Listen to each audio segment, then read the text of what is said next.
Kira and welcome back to another video. Today I'm going to be talking you through all of my favourite things from the month of January. Now, January always feels like the longest month ever, and that has been even more apparent this year because we're back in lockdown in the UK, which means that the month has felt even longer. Now, of course, that can feel a bit negative sometimes. However, the one upside to the fact that January feels like the longest month in the whole world is the fact that that has given me what seems like even more time to enjoy loads and loads of things that I'm going to talk to you about. So without further ado, let's jump into the first monthly favourites of 2021. Now, I don't usually start by talking about products, but seeing as I'm holding one of my favourite things from the month of January, it only seems right to start with this adorable bear mug. It is just literally the most precious thing I've ever seen in my whole life. It's like a double layered glass mug so that when you fill it up, it looks like an upside down bear's head, and it's just so cute. Absolutely love it. This was one of my Christmas presents from my mum. She got one for me and one for my sister, and it was just literally so adorable. When I went round to her house on Christmas Day, my sister had already opened hers, and I was like, oh my god, that's the cutest mug ever. Tell me where you got it because I need to order one immediately. And I already started looking them up. It was from Amazon, and then lo and behold, just 5 minutes later, I got to open my very own one, and it's just so cute. But aside from the aesthetic reason that it's so lovely, it's also practically a really great product because of the fact that it's double glass layered, which means that you can literally hold the outside of this mug when it's got boiling hot water in and it's not hot at all, which is really helpful because often when I'm filming these videos, I have a cup of tea to warm me up and everything, and obviously I just like drinking tea, but then your hands are like burning, so you have to kind of switch around where you're holding the mug, whereas with this one, you can literally hold it the whole time and it is absolutely perfect. So I had to start with this because it's just so cute. Also, I'm very much open to suggestions on what to name the little bear on the inside of the mug because I feel like he's so cute, he definitely needs a name. So let's move on to the place where I usually start my monthly favourites, and that is with a book. I read a brilliant book at the beginning of this year, and I'm so glad that I did because in every other way, January was not a good reading month. I did read a couple of really great books, but in terms of how much I read, it was a very slow reading month, and it wasn't quite the bang that I was hoping to enter 2021 with, but that was all made okay just by the fact that the first book that I read this year was absolutely incredible and basically ticked off so many boxes for things that I look for in my favourite books, and that book was The Most Fun We Ever Had by Claire Lombardo. This book is a really intricate family study, which I think is definitely far more character driven than plot driven, but it's certainly not a boring character study. It is very interesting, and despite being predominantly focused on the characters, there are still some quite interesting and dramatic and fast-paced plot lines within there, but for the most part we're focusing on this very complicated family, the Sorensens, and within this family we have Marilyn and David, the parents, and then their 4 daughters, Wendy, Violet, Liza and Grace. For the most part, this book is set when all of these 4 daughters are adults, have moved out of home and are living their own lives, but we do definitely get quite a lot of flashbacks into David and Marilyn's love story when they met in college. We see them becoming parents a lot younger than they first anticipated, and then we see them sort of parenting these 4 girls into adulthood and seeing where everything goes from there. We see them kind of struggling with who they are in their identities after their children no longer live with them, and I think that this book really taps into the fact that adulthood and things going to plan are not necessarily synonymous, and I think because this is a book where we have parents and their 4 children, we get this impression that to your parents you are always going to be a child, and so although these people are all adults, we see them going through so many difficult circumstances and constantly turning to and leaning on their parents to help guide them through these circumstances. And I do think it's a really nice affirming book in the sense that it kind of shows that you don't need to have everything under control all of the time, and I do think it's a really incredible and quite authentic book which looks into the way that problems can hit you at any point in your life and they can be solved, but of course we all go through difficulties, and I just think that the way that these characters interact with each other and the intricacies of all of their relationships just feels so authentic. The reason I love this one so much is the fact that it is multiple perspectives, so we get to see the perspectives of all of these different family members, and it is across multiple timelines, which I just think gives you the opportunity as the reader to get to know the characters and all of their relationships with each other in such great depth that they do just start to feel like people rather than characters in a book, which I just think is the mark of an incredible piece of literature. So I absolutely love it, and if like me, you're a big fan of character studies, then this one is incredible.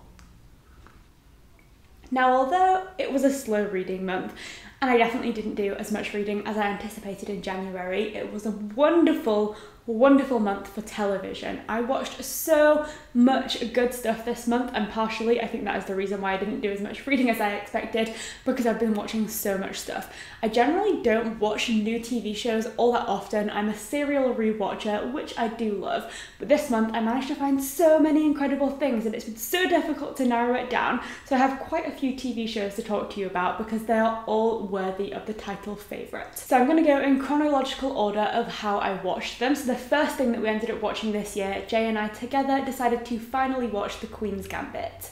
We started watching this towards the end of our Christmas break, so I think we were watching this over New Year's Eve and into the new year. So it was literally one of the first things that we watched all year, and it was incredible. For a start, I knew that I was going to love it because I'm a big fan of Anya Taylor-Joy, and she is the main character, Beth Harmon. And then just the general storyline was so interesting, and I was so blown away by how intriguing it was, because essentially, for anyone that doesn't know, The Queen's Gambit is a show which focuses on a child prodigy, Beth Harmon, who is an orphan. She learns how to play chess and then becomes this incredible chess prodigy. She ends up getting adopted, doing loads of international tournaments, and basically trying to become the world champion in chess. Now, hands up if you don't know anything about chess, because literally same here. I know nothing about chess. I've never played it, I've never learned anything about it, and quite frankly, I had no interest in doing anything to do with chess ever. And yet this show just made it so exciting and interesting and so incredibly encapsulating. It's a TV show which I just think manages to so incredibly well take a subject matter such as chess, which is really obscure, quite niche and specific to quite a small group of people, and make it not only accessible to lots of other people but also extremely exciting and interesting in a way that I just don't think many people associate chess with excitement. And so it was so impressive that they managed to do that, but then in and amongst all of the chess excitement, there's also so many other storylines going on, and this show just manages to tap into so many great things. It taps into mental health, substance misuse, and a load of other different storylines as well, and I think it tackles them all really incredibly well. And although I didn't do as much reading as I expected this month, I'm definitely planning to read the book that the Queen's Gambit series was based on, because I'm so intrigued to see how they adapted it and what the book is actually like, so I'm very excited about that. Next up, we have a show that pretty much everyone has been talking about and obsessing over, and I'm no different, and that show is Bridgerton. Oh my god, what an incredible show that was. It was just incredible. It's just I just can't even express how wonderful it is. I've seen a lot of people compare it to like Pride and Prejudice meets Gossip Girl, but I've never seen Gossip Girl, so I don't know how accurate that comparison is. But it basically takes something set in like an Austen-like society and modernizes it in a way that I just think is so incredible, because it encapsulates all of the drama and aesthetic of the like Austen era that just makes it so beautiful and sort of otherworldly to watch, where you feel like you're being lost in something. But then in terms of the way that we explore relationships and sexuality and all of that kind of stuff, it feels a lot more modern, and I do just think it brings those two worlds together in such an incredible way. I'm not a historian and I don't know how historically accurate it is, but I'm going to hazard a guess as to not very, but honestly I really don't care. I'm always there just for the entertainment, and it was just so fun. And just like The Queen's Gambit, Bridgerton is also based on a book series, and I'm so excited to read them. I'm literally waiting for the books to arrive. They're based on a series of 8 books, so I'm hoping that means we're going to get 8 series of the show. Each one focuses on a different member of the Bridgerton family, and that just sounds so fun. So again, I'm hoping that like the next few months of reading are going to be even better, because they're going to have been influenced by all of the incredible shows that I managed to watch in January, so at least it will kind of pay off in terms of reading eventually. And then the third and final series that I want to talk to you about is one that I literally just finished watching today before filming this video. It's incredible, and I hope it's available worldwide, but I'm honestly not sure if it is, because I watched it on All4, which is a streaming platform from Channel 4 here in the UK. So if you're in the UK, you can definitely get it on All4. If not, I'm not entirely sure if it is available, but the show that I'm talking about is It's a Sin, and I hope it is available because it's so incredible and definitely deserves to be seen worldwide, because it's so aesthetically pleasing and so incredible, but it deals with a really, really important topic, and honestly, it was just mind-blowing. It's a really short series, it's only 5 parts, and it's like a capsule series where there's not going to be any follow-ups. I don't think it very much is focused on a group of friends in a particular time in their lives, and I don't think it will lead anywhere else, because the main focus of this series is this group of 5 friends living in London in the 1980s in the shadow of the AIDS crisis. The series starts when they're quite young, still at university, sort of moving to London and having a great time in the city. A large amount of the friends within this group that we're focusing on are gay men, and so they're directly affected by this AIDS crisis as it starts to grow throughout the 1980s. And we see this crisis become something that originally seemed like a sort of problem from somewhere else in the world, something that was mainly sort of located in America. It didn't seem like it was going to sort of influence their experience or their lives, to something that becomes a very, very much part of their daily existence. And we see how their experiences and their lives and attitudes all change and develop as this crisis becomes worse and worse and becomes much closer to their actual daily lives. And it's just so incredibly well done. We see how understanding grows about this crisis and about this illness throughout the 80s. We see how, medicine sort of evolves and helps people a little bit more throughout the series, but we also see a massive amount of the stigma surrounding it, and it is just a really heartbreaking story. It's not like a fairy tale circumstance where everything works out well. Terrible things do happen to some of the characters that we sort of grow to love, and it is really, really difficult to watch, but I think deals with a really important topic. So absolutely recommend if you can get your hands on watching it, because it was so, so good. Next up, we have some food. Now, January is also known as Veganuary. I have been vegan now for almost 5 years, and so I always get so excited for Veganuary, not because I'm going to try out being vegan, because I do that all the time, but because so many companies bring out incredible vegan foods throughout the month of January, and it's so exciting to try them all, and also to see how more and more things have been brought out every single January since I've been vegan. So it's been really difficult to narrow it down, but the thing that I've decided to focus on is these Wicked Kitchen Double Trouble chocolate cookies. Wicked brought out a new range of bakery treats at Tesco this year. They have these double chocolate cookies, they have chocolate muffins, blueberry muffins, oatmeal and raisin cookies, jam donuts, and cinnamon rolls.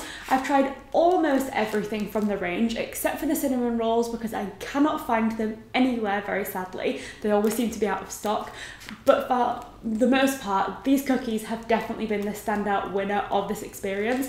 I have absolutely loved them, and I was very surprised because although I love cookies, I'm generally not someone who goes for like the chocolate option, and I thought that I was going to prefer the oatmeal and raisin. But when I tried these double chocolate cookies, just the taste, the texture, the all-round flavour sensation experience was just out of this world, and I absolutely loved them. So definitely recommend these. They are so, so yummy. And I am also a big fan of the blueberry muffins, because I've not had a blueberry muffin since being vegan until the Wicked ones came out, and they are just so, so good. Next up, I've already talked about one favourite product from the month of January, but I also have another favourite product which I guess kind of coincides with a favourite activity, and that is watercolour painting. I first tried out watercolours a couple of weeks ago because I was hosting the Rest and Reset readathon with my friend Soleil, and as part of that readathon we had a prompt to try out a new hobby or skill or activity. So I decided to go for watercolouring. So if you want to see me do my watercolouring,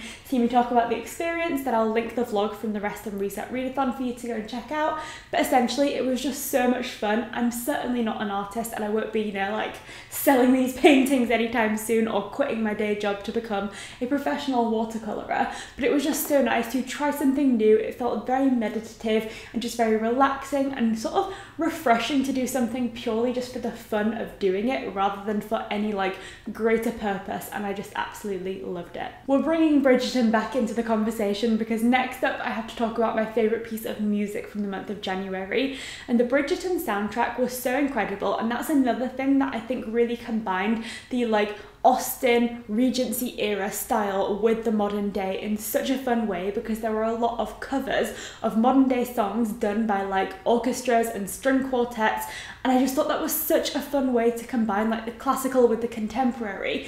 And it just really, really worked. The first one was in the first episode, and that was a string quartet cover of Thank You Next by Ariana Grande. Now, I love that song anyway because it's just a bop, but then to hear it in a string quartet version is something that I never would have considered working, and yet it works better than I think I could have ever imagined.